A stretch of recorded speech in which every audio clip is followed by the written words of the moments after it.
Greetings, everyone. This is the Hipster Snek, and today joining me are the brothers Pugam, Ditaku, and Noodle. Hi guys! Hey guys, it's me, Ditaku. I'm Ditaku! And today we are going to talk about the foremost shonen action fighting manga series of all time. You know it, I know it, we all know it. It's Dragon Ball. Let us begin by saying, if you don't know what Dragon Ball is, how did you find my channel? Like, legit, please go to the comments and tell me, because, like, how? Meanwhile, you're gonna get one guy who's like, Jimmy, and baby! Ah, that would do it. So, I don't think we need to really kind of explain the origins. I'm pretty sure most everyone is at least somewhat familiar with Dragon Ball. Because, you know, it's Dragon Ball. Of course you're familiar with it. Once upon a time, there was Dragon Ball Classic, and it's really good. And Bamco needs to stop ignoring its existence when they make Xenoverse 3 and have, like, battles set in Classic Dragon Ball. Because Classic Dragon Ball is really, really good. And I will ask anyone who says otherwise to step outside and fight me. I agree, and I gotta say, part of the problem is I think a lot of the community too forgets about classic Dragon Ball. Plague of Gripes, as much as I dislike his entire nothing ever matters, like frickin' 2-hour long therapy session about the futility of existence, which is inconveniently called something about villains. Is correct in this regard, in that he basically points to Tao Pai Pai as basically being the peak of Dragon Ball, because effectively you look at that battle and the way that it's presented, and it basically is pretty much every other battle up to this point. Every other villain has this arc. New villain shows up, is super strong, Goku tries to fight him, Goku can't fight him, something happens, Goku gets stronger, Goku beats bad guy. And it had weight in that one instance, but like every other battle up to that, after that, every other battle after that goes through the same beats. Yep. They might be moved around a little bit, but it's the same beats. So yeah, it basically boils down to there really wasn't any like variance, and the stakes got bigger, but like basically that's about it. It's just like, oh no, instead of he's gonna kill my friends, it's like, I'm gonna get killed the whole galaxy and also this kitchen. And it's like, no, not the kitchen. That and also kitchen that didn't stuff. do anything to you. And so this is kind of why, like, I mean, I look at like, and this is a personal thing. I look at like the Cell arc, and I think that it is like the hugest waste of space. And meanwhile, Boo, is awful, but at least it's got interesting things going on. It's got evil demons. It's got wizards. It's got, a whole mess of new gods showing up. It's got a bunch of stuff, interesting stuff, and goofy stuff. Oh yeah, the entire, the secret full potential, and he has to do a funny dance in order to unlock it for 20 whole hours. Yeah, it really seems like the Boo arc is more of a return to Dragon Ball after all of the space adventure, it's an adventure in space of the rest of Dragon Ball Z. Well, it kind of feels like they were, like Toriyama might have been trying to go back to form. The whole thing with Dr. Gero was it was leftovers of the Red Ribbon Army, which is like the first time that name had been dropped since Dragon Ball Classic ended. Yes, but the entire thing, and I want to point out Mr. Fusion for this, because he actually has a really good breakdown of the original manga. Is that, like, if you actually look at the beginning, as it was written, the original bit where Trunks shows up, destroys Frieza and King Cold, and is like, guys, androids! And the entire thing for that was originally was supposed to be a warning about androids 19 and 20. But then when 19 and 20 shows up and it's just a fat guy and a weirdo, and they're like, no, no, these are not going to be our villains. This is dumb. And then, so they're like, okay, well, fine. We're going to have some, attractive people then. And then that didn't happen. But at that point, Trunks shows up again. And he actually kind of, it's basically a retread of his own introduction where he's like, guys, androids. And like, yeah, we know. It's like, no, these are the wrong androids. And they're like, what? And, okay, I got to say, Team 4-Star did a huge disservice with the entire, more androids. When, I mean, this was basically, they had to like hand wave it away with the fact that they're like, the timeline is shifting. Oh no! That they kind of actually lead into with Cell. But it's just, if you look at it very objectively, you can very clearly see it's like there is retcon after retcon after retcon after retcon. And I hate to say it, guys, but Cell is not that interesting of really an antagonist. I mean, he isn't, and it's kind of apparent why, because like, look at the way Z is paced up to the Super Saiyan battle on Namek against Frieza, because the entire thing is like they're being clever, they're being shifty, they're hiding, they're taking pot shots, using guerrilla warfare tactics because they know they're outclassed. This made Frieza and his minions a very big deal. So then the Cell games happen. And it's just, oh, well, I'm super strong. Why? Because DNA, something, Toriyama clearly never took a biology class. Something. Something infinite energy react. That's another thing that they go into in the manga that they don't really go into in the anime, is the fact that the entire reason why the androids are dangerous is because they have effectively infinite energy to do their ridiculous nonsense. Right. So they never will get tired. They kind of have, it's kind of the thing, once again, with Dio versus Jotaro in part 3, that a lot of people, ignore. Dio is a stone mask vampire. Yep. He has infinite stamina. Jotaro is a, 17-year-old, built like a He's a 6'6", 17-year-old. Yes. Yes, who looks like he's 47. Yes. I mean, he might be tough, and he is tough as nails, but, he's still human at the end of the day. Yeah. So he actually has stamina issues, which is the reason why, a lot of people later on will be like, well, why didn't he use, Star Platinum all the time in order to do things? It's like, I mean, you do realize that, like, when he mentions it in part 4, when he does stop time, he's like, oh my god, I haven't done that in 10 years. I am, like, completely out of stamina now. I'm going to have to sit down. Yep. And he did it once. So... Sure, yeah, he could just spam it all the time. Definitely. That's definitely a thing that a regular person can do. And honestly, it's like that's one of the interesting things about when they did the Tournament of Power with Super, is that they actually are like, oh yeah, we want Android 18 and 17 with us. Why? Because they both have infinite energy reactors. They're not going to get tired.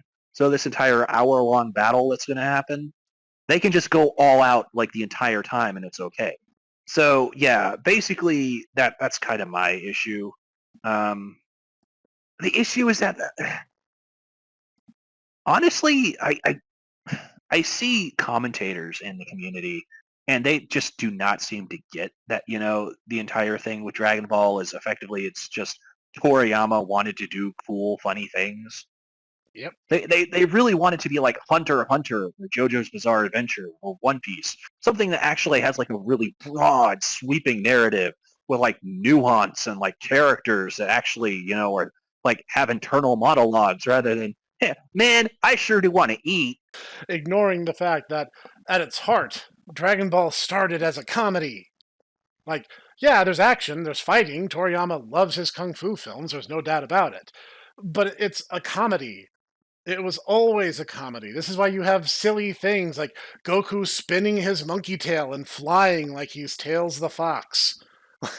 That's a thing he did, by the way. Yeah, so, I mean, honestly, that's so Carthew's Dojo, Caleb IA, Seth the programmer, all you guys, and all your fans, you can come and jump down my throat and scream and yell and laugh and cancel me on Twitter.com and say that I'm wrong, but you have to know in your heart of hearts that you're right, because it's the same guy who had an entire comic, excuse me, about the little girl robot that liked to poke poop with a stick. I mean, he's not going to write Shakespeare. No. I mean, okay, here's, you guys got to understand. I got into Dragon Ball via Dragon Ball Classic. Z was not on my radar yet for another couple of years after the fact. One of the first bits I saw of Dragon Ball was one of the tournament arcs where Krillin was fighting an opponent whose whole thing was he was super filthy and gross. But then it turns out Krillin does not have a nose, so he can't actually smell him. So Krillin just decides to drop trow and fart in the dude's face, and it's so noxious that the dude who's famous for being gross passes out because of it. It's even funnier because the next arc has Krillin, who does not have a nose, canonically doesn't have a nose.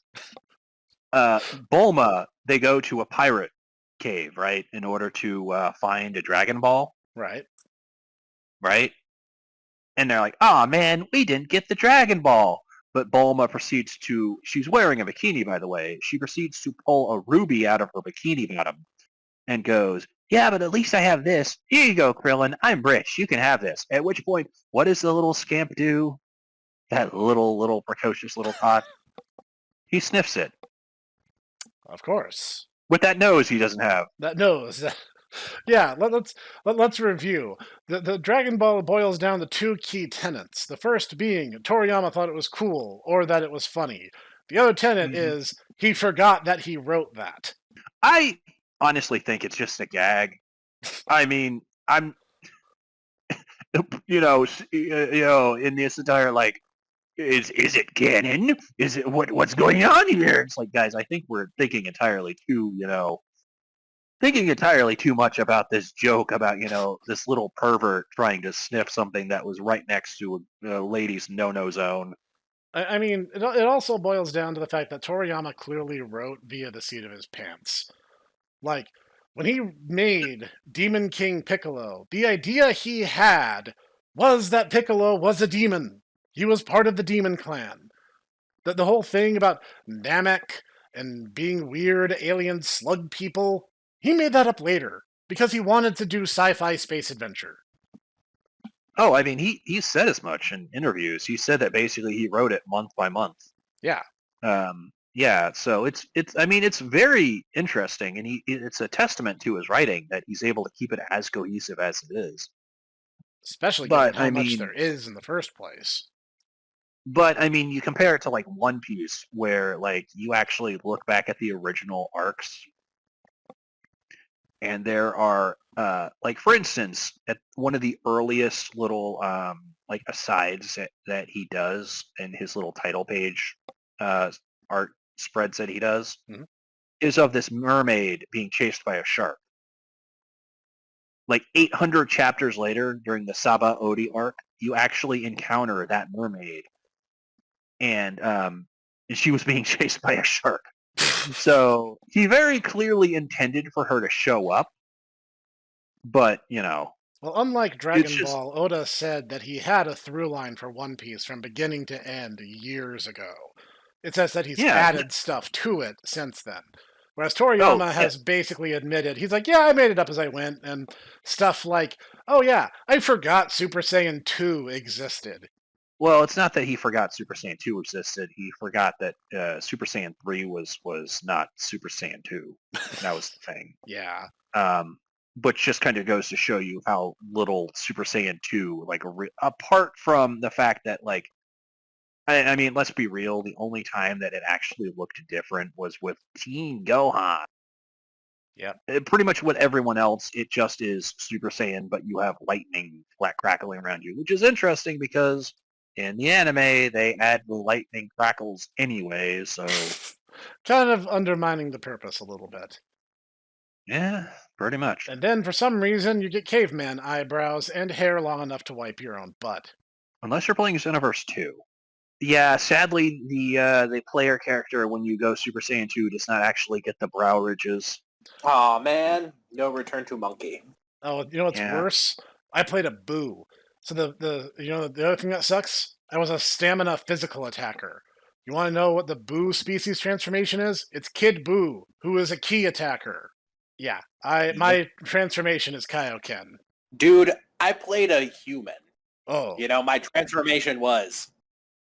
get stronger but look exactly the same. Yes.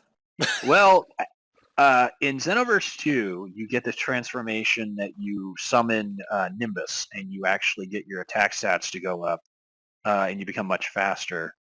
I want to say now they have, on top of that, you have Potential Unleashed, and you also have Beast Mode. What's beast mode? Beast Mode is Gohan's new thing that he got for the last movie. I want to say Dragon Ball Superhero. Oh, yeah, I saw something about that. All races can do that. And basically, it's kind of the Berserker stance. Your attack is doubled, but you take like 2 times damage. And if you're a human or a Saiyan, you get the crazy hair that he got when he went into it. Okay. I don't know if anything happens for Booze. I might sit down and try to find out. I don't think Frieza gets it, but yeah. Well, because I was playing a Boo, and a stamina built one at that, my transformation of choice for most of the game was Kaioken, which implies that my Boo has a serene and steady state of mind. That's really funny considering that Boos are literally supposed to be chaotic space genies. Yeah, But hey, you can unlock the super mode. that's true. Yeah, that's true. That actually would be a testament to Fajitas, strength of will, that she's able to overcome her own innate being. Yeah, no, we should. That'd be a fun playthrough, especially if I could get 3 Tomo Bros for the thing and play through the story of Xenoverse 2. Leave a comment down below. Do you guys want to see that? You tell us. Oh, Drat, I guess I'm going to have to make a new Saiyan then. Because that's the only thing you make. Actually, that's not true. I made a Frieza race and proceeded to go, I don't really like any of these natural armors that they get. I'm just going to go Frieza Force again. Yeah. Well, I mean, I had Fajita and Bardock's armor for most of my gameplay hours. Plus, Bardock's armor is really good for physical attackers.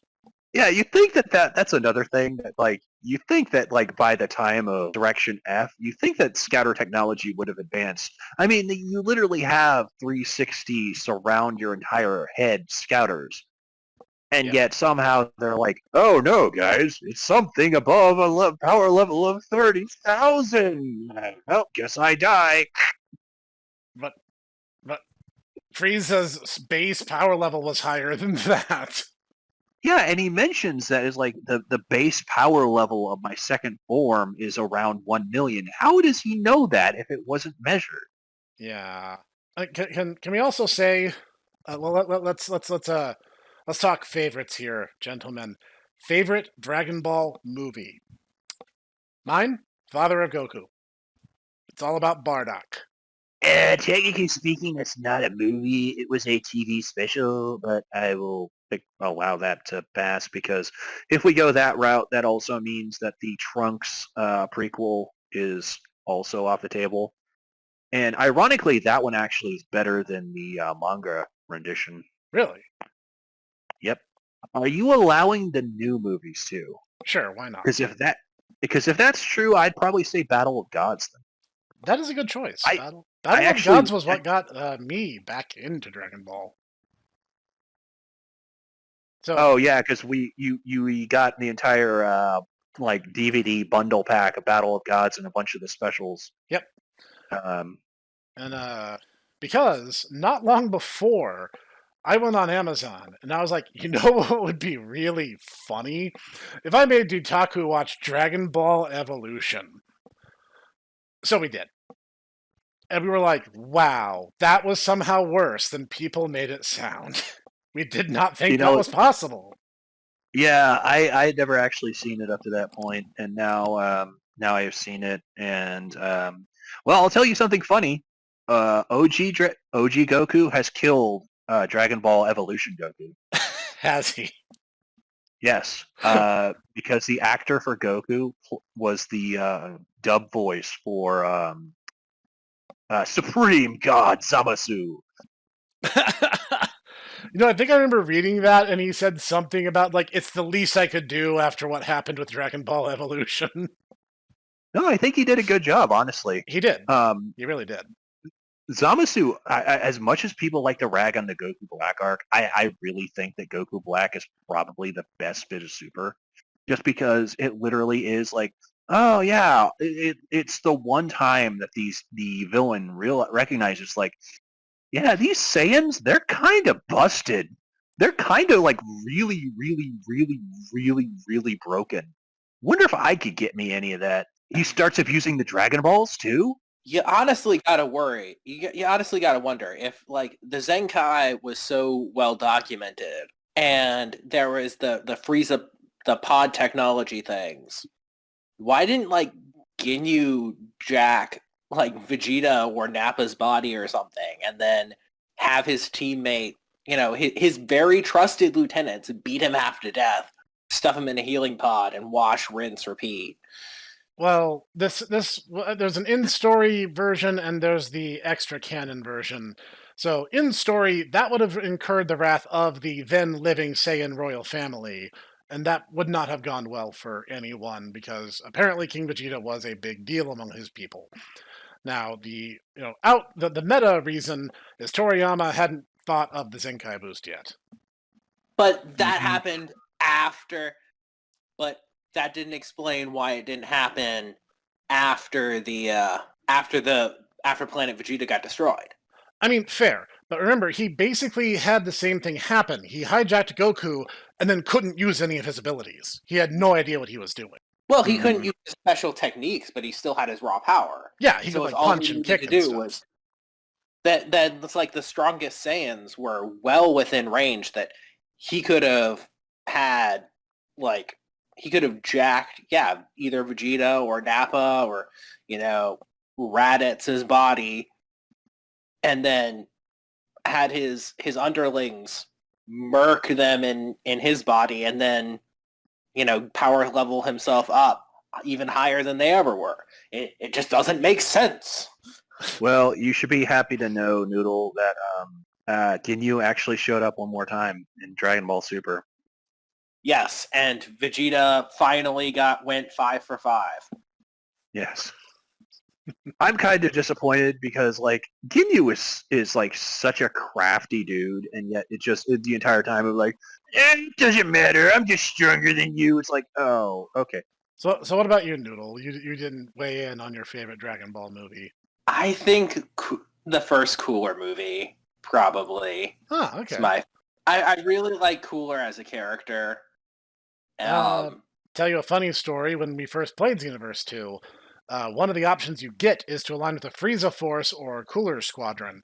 And Dutaku went with the Frieza Force, and I served under Cooler. Yep. You have the better taste. Yeah, so there actually are later options where you have to either train with the Ginyu Special Squad or Cooler's Armored Squadron. And it was actually pretty interesting to see the branching path out of that. And I kind of agree. Cooler actually adds something to Frieza in just him existing and kind of shaping more of the Frieza Force in the entire like planet trade economy that's going on around that. Which honestly is like, that's kind of my one of my major issues with Dragon Ball is that there's kind of a lot. I mean, there's a lot of hints at like broader things that are out and about in the universe, and then they're just never brought up. Kind of like, oh, there's this broad sweeping universe. There's actually this entire like economy based around buying and selling and, like basically treating planets like stocks. And yet, it's never really elaborated. Snek plays Spore.wmv. But yeah, it's never really elaborated on. But oh, by the way, there actually was much more to the universe before. It's just this evil wizard from millions of years in the past proceeded to create this whimsical genie that, thought it was good fun to just kill like half the universe. And the universe hasn't really recovered since then. And oh, by the way, the wizard's clone doppelganger is back, and he's ready for round 2. Yeah, you've got to wonder why, like, space and Dragon Ball just kind of got reduced down to the narrative equivalent of a trailer park with, like, the sheer number of people that were there as like, relevant players. Oh, and it's like... Even if you go like, oh, Frieza is the strongest person in the galaxy, and then they kill Frieza, it's like, well, there are other galaxies out there. So maybe there was like other space armies and other galaxies that weren't invading because Frieza was there. That caused a massive power vacuum. And then all of a sudden there's other space emperor invading and trying to take over this galaxy because of the power vacuum, and it's like all of these other galaxies that are nearby are also invading, and so our galaxy gets turned into this gigantic war zone of crossfire of these different people trying to conquer. And the issue is also is that later during the Tournament of Power, they actually approached Sheen, the supreme god over their entire universe, and it's like, look, our universe is entire, like, basically a battle royale to the death for our entire universe. How many inhabited worlds are there? He goes, let me think about this for a second. Not many. All right, I have the answer. How many? 27. In the entire universe. All the strong people are on Earth. But that doesn't make sense. It doesn't make sense, but that's what Dragon Ball Super said, so... Oh my god.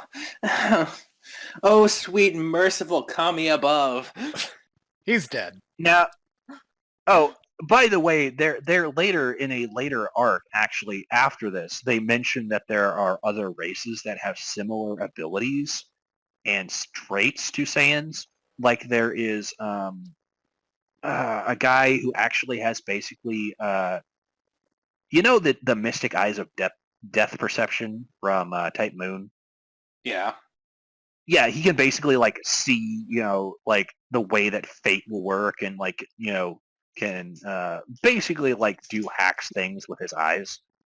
And he actually has a battle transformation akin to Super Saiyan. But, I mean, he just doesn't have the raw, I'm a punch it monkey power. But I guarantee you that, he would have been an asset during the Tournament of Power more than, say, Tien or Krillin. And I'm sorry to say this, fans of Krillin or Tien, or dare I say Gohan. I mean... What fans of Tien? He doesn't have any. Toriyama hates him so much. Well, Plague likes him. I don't know why, but... Krillin is a good man, a good husband, and is the representative of humanity at large. Humanity first. We'll exterminate the other races later. They brought freaking Master Roshi. Come on, man. Yeah, Master I'm just saying, Roshi, like, who was irrelevant power-wise halfway through Dragon Ball. I'm just saying half of the team really, like, did not contribute, like, hardly anything. So that's kind of my issue. Dude, the actual underlying problem is that after Super Saiyan became a thing, it became the Goku and Vegeta shows featuring some other idiots who happen to still be around. Yes, that's true, I guess. Because the format becomes you go platinum blonde, and suddenly you can't think anymore. You can't be crafty. You can't be clever. Okay, I looked it up. All right, so you ready for this? All right. The guy I was mentioning before, his name is Granola. All right, you know what his race is called? What's that? The cereal. Yes, the cereal tribe. Yes. Better watch out for Count Chocula, man. I heard that guy's hardcore. But yeah, so his entire thing is he has like Pax eyeballs that can like, see, and he's actually like a cool sniper who can shoot things with his space gun because he's in space. All right. But like, no, back to my point, like the Super Saiyan changed Dragon Ball irrevocably. And Oh, I kind of agree. like during I mean, I want to say you brought this up actually. You look at Vegeta. Look at Vegeta pre Super Saiyan to post Super Saiyan. Pre Super Saiyan, he is this shifty, sneaky guy who uses backstabbing, who uses, cheap shots, who will go after enemies in like really, really underhanded, wicked ways. But he doesn't care. He's in it to win. Afterwards, then you get, the pride of my Saiyan pride. I have to defeat them one-on-one. I have to prove myself. It's like, you were not like this before. Nope. The only time that really came up was that he mentioned that he hates using the Ozaru form because he feels it's beneath him. But other than that, he was in it to win, and he didn't care what he had to do it. But the way he fights the Ginyu Force is super underhanded by comparison. Speaking of which, once again, Dragon Ball community, just because a guy says, I am 10 times stronger in this mode, literally does not mean, that literally means his multiplied times 10. You mean literally times 10. You mean Death Battle? Yes. Well, not just him, not just them. Carthu's Dojo does this. Caleb IA. A bunch of the literal actual people who go into like, what's their secret actual power level, go into this. And they like try and use math in order to determine like who would win in a particular battle. Not understanding the entire like reason for power levels. It's supposed to be a model which is supposed to give the bad guys at that period who were stronger a mistaken understanding of what the Earthlings were capable of without understanding that the Earthlings had a more nuanced and thus fuller understanding of chi, and so they could do things that their soldiers could never do. Mm-hmm. And even if they were, like, power levels were a strict thing, it's like, just because they said that their power increased tenfold, it's like, that's a pretty common, like, exaggeration thing of like, oh, I'm 10 times stronger now. This is 10 times. It's like, that's just, like shorthand for I'm a lot stronger or something. Yes, and that's literally my point, because I mean, like, you'll get, I've seen things where they'll be like, Vegeta in his Ozaru form could have taken out Captain Ginyu. It's like, no, he couldn't. If he could have, he would have done that already. It's just him bragging about how strong he is. Especially given that there's other things in battle that determine victory. You have to consider agility, like battle smarts. You also have to consider racial weaknesses, like turning into the Ozaru makes your tail super big and a huge target. You know, and this is the reason why I love Hunter x Hunter, and the fact that they basically flat out are like, don't try to reduce numbers or battles to numbers, because the way that a fighter is in any given fight is going to be different. And so the best thing to do is just try and win. But, then you can't have the trading card, my defense is 7 and your attack is 12. Therefore, you 5 damage. That sort of thing. Shut up, Jimmy. Oh! I mean, I want to go back to my boy Krillin. Krillin is the adaptive sword. He created the Destructo Disc / Kienzan, for you weebs, for the express purpose of having an upper hand, knowing that he's not punching in the same weight class as Goku is. And he did it by modifying how he controls the ki for the Kamehameha, which is a concussive force. Krillin was like thinking, hey, I need to take the basic principle and adapt it. If Nappa had not been warned, he would have been clean decapitated. Krillin would have one-shot this dude. And it doesn't matter all the Zenkai boosts and tails and Ozurus he might have had. That would have killed him. End of story. Yeah. Frieza didn't realize how much he loved regenerating villains up to that point, and unfortunately, I don't think Nappa could have survived without his head. No, probably not. I mean, if Frieza hadn't dodged exactly when he would have, Krillin could have taken out frickin' Frieza. Yeah. He lopped his tail off. Krillin was the sort who knew he wasn't hitting as strong as his friend. So he's like, I know what I have to do. I have to be more creative. And in fact, as I recall, he's the one who created the spreading Kamehameha as well. He did, the scatter shot, yes. And that's actually one of his best moves you can get in Xenoverse 2 from him, as I recall. Yep. His, controllable Kamehameha, I don't really like, but it's also a thing he did. Yeah. So the whole thing is he was thinking laterally.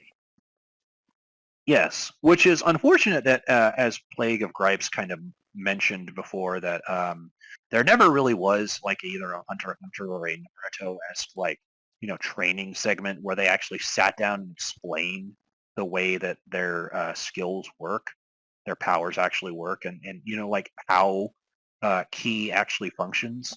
Yeah. So yeah, because it's just you're just kind of left with like they get the glowy bits and then they can do the thing.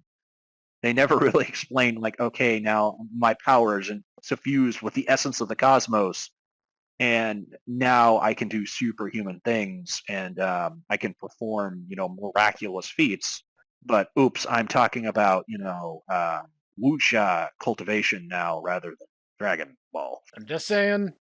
Blonde hair came in, and tactical combat went out. No, I mean, I agree, and that's kind of the reason why I look at, like, even as much as people hate it, like, the Chimera Ant arc is, like, a million times better in terms of its combat than, like, any arc in Dragon Ball. Even the Frieza arc, which I argue is the best arc, is, pales in comparison to the Chimera Ant arc, just because, like, even though there is the overwhelming power in terms of the Chimera Ants, the hunters aren't giving up just because, oh, his number is way bigger. It's like, no, I'm going to kill that guy. I'm going to do whatever I need to do. I'm going to kill my chairman if I need to. I'm going to use a nuclear bomb that's also my heart in order to do that. Yeah, so, you actually get interesting tactics rather than just, oh, I'm just going to scream and shoot a big beam at him. Yeah, that's probably why I became disenchanted with Latter-day Z. And I don't know if this is a hot take or not at this point, but GT was not good. No, it really wasn't. GT had some interesting ideas, but as a whole and an execution, GT was really, really, really bad. I'll say this, though. I really would like to get the opportunity to become a Super Saiyan 4. I think that was one of the coolest bits of GT, but yeah, I agree. Overall, it's kind of bad. Also, except for like the Super Saiyan 4, and also the idea of there being consequences to overuse of the Dragon Balls. Yeah, like I said, good ideas, not great execution of said ideas. So like, and like, I remember watching sporadically on the Toonami run of Dragon Ball Z.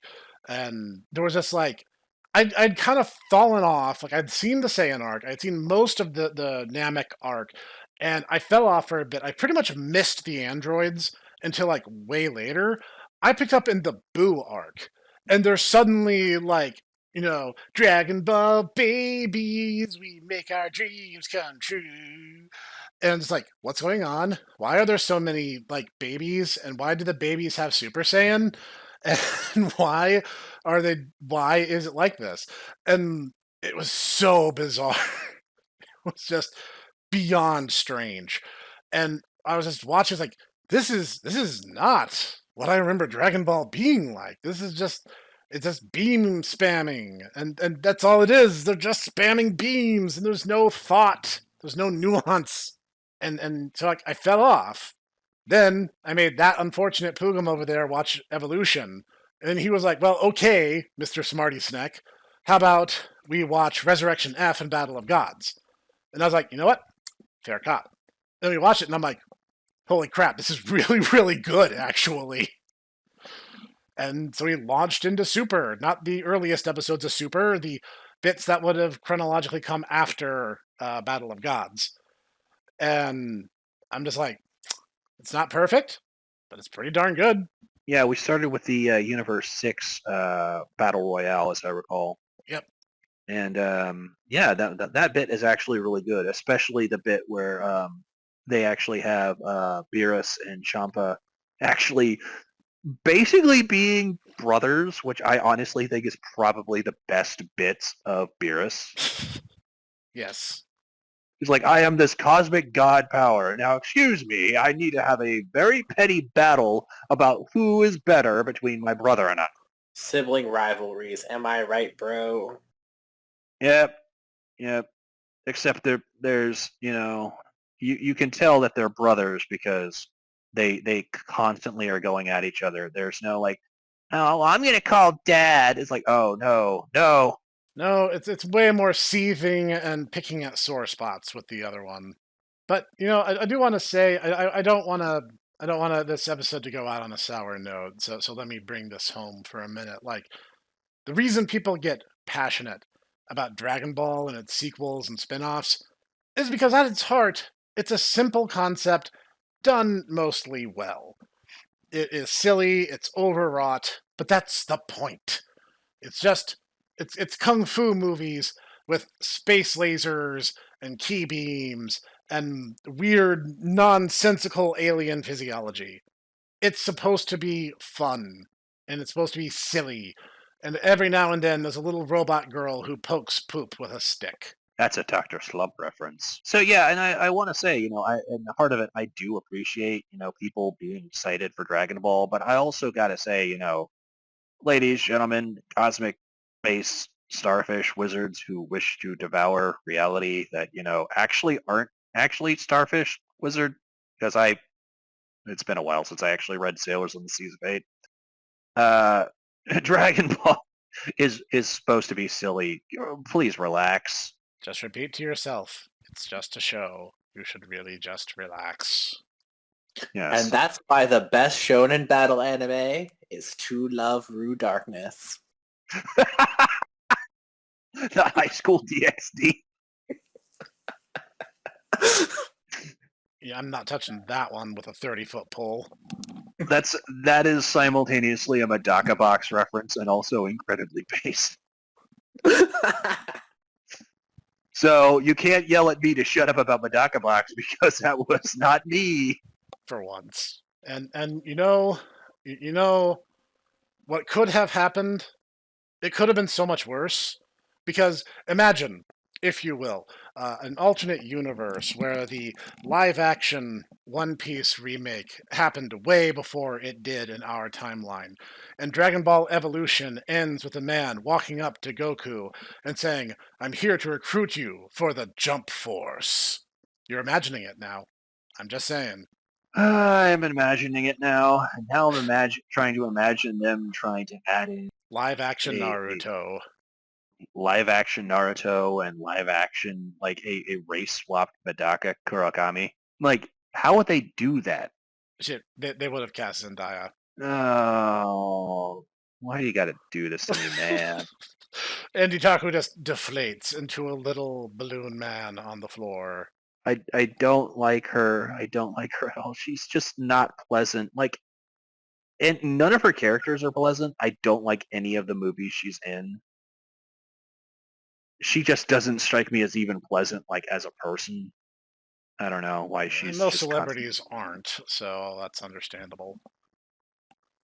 I mean, I know it's like, but even when pretending in the magical world of pretend, it's not even a case of like I'll get things like, "Hello, I'm Patrick Stewart." I'm like, "Oh, Patrick Stewart, I liked you in a bunch of things. I personally think you're kind of goofy, but I like you." Are you ready for this? Are you ready for this?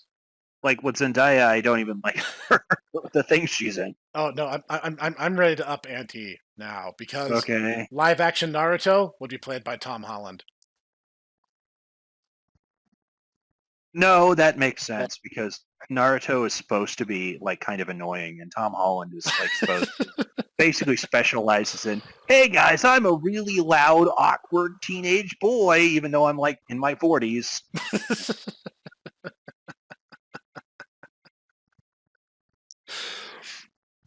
Yeah. Yes. There you go, everyone. I just casted your Jump Force movie, and Deku would be played by Idris Elba. Lakota, my bear that I have here is very disappointed. She is looking at me and shaking her head. Yeah. Yes, bear, I know. This is awful. We need to cancel Professor on Twitter. Hashtag stop the snack. Hashtag can't stop the snack. Oh no, the Tomo Bros Civil War. It's not about pineapple on pizza. It's about stopping Snek. Stopping Snek from casting a hypothetical Jump Force movie. Oh, Snek-san, we are here because we heard your plan for a Jump Force movie. I'm sorry, gentlemen, but the wheel of fate must go on. Hollywood must bastardize. That is all they know how to do. No, I need to stay true to the source material. No.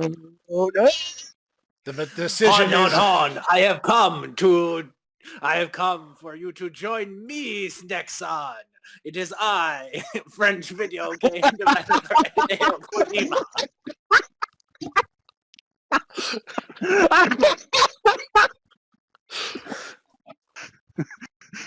I have no choice but to join the evil side now. I'm sorry, guys. It's not the fans. No. It's not the fans making the call. It's a bunch of octogenarians on a board of directors who don't understand anime or why people like it. I have to make the Jump Force movie. Libertarian Jordan Peterson, in what world do we win? Out of the 6 trillion scenarios that I've played out in my head, only one. And that's the one where you clean your bloody room.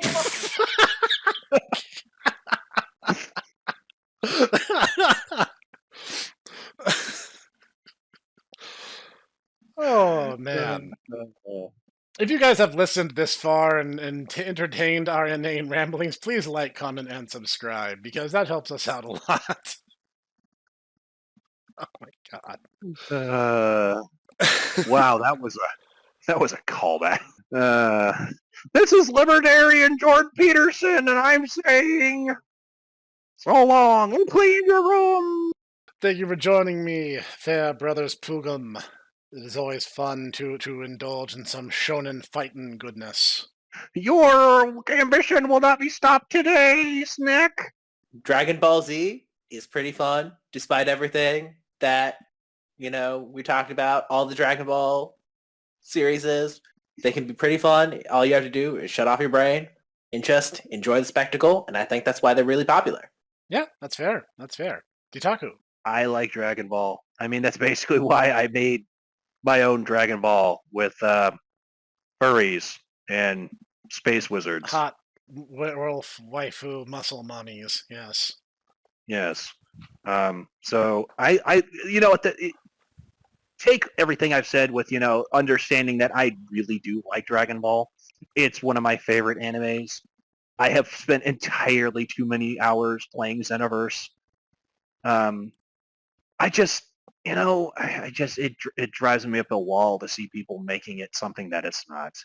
And no, that's fair. That's fair. And you remember, guys, the reason we criticize is because we are fans, and no one can criticize a property better than someone deeply invested in it.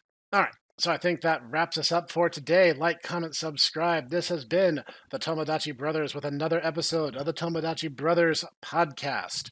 And we'll see you guys in the next one. Clean your darn room, bucko!